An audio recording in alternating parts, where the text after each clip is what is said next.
നിങ്ങൾ റമളാനിൽ നോമ്പനുഷ്ഠിച്ചിട്ട് ഒരു കാര്യവുമില്ല. ആരെന്നറിയോ? പിണങ്ങി നിൽക്കുന്നവർ. നിങ്ങൾ ജ്യേഷ്ഠനോട് പണക്കത്തിലാണ്, നിങ്ങൾ അനുജനോട് പണക്കത്തിലാണ്, ഉമ്മയോട് പണക്കത്തിലാണ്, വാപ്പയോട് പണക്കത്തിലാണ്, നിങ്ങളുടെ സുഹൃത്തുക്കളോട് നിങ്ങൾ പണക്കത്തിലാണ്. നിങ്ങൾ നോമ്പ് അനുഷ്ഠിക്കണ്ട. നിങ്ങളുടെ നോമ്പ് അല്ലാഹുവിന് വേണ്ട.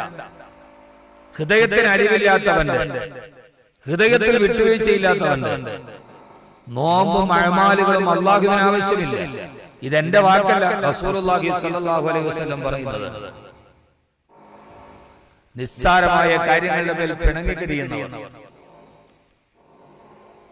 സഹോദരങ്ങളെ, നോമ്പ് നമ്മുടെ ഹൃദയത്തെ സ്വാധീനിക്കുന്നുവെങ്കിൽ, അല്ലാഹു നമ്മുടെ ഹൃദയത്തിൽ ഇടപെടുന്നുവെങ്കിൽ അതിന്റെ അർത്ഥം നമ്മുടെ ഹൃദയത്തിൽ ആർദ്രത ഉണ്ടാവുക എന്നാണ്.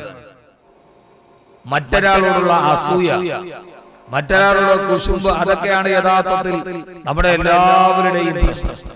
നമ്മുടെ ഏറ്റവും പ്രധാനപ്പെട്ട വിഷയം മറ്റൊരാൾ തെറ്റ് ചെയ്യുന്നതല്ല, അയാളോടുള്ള അസൂയ.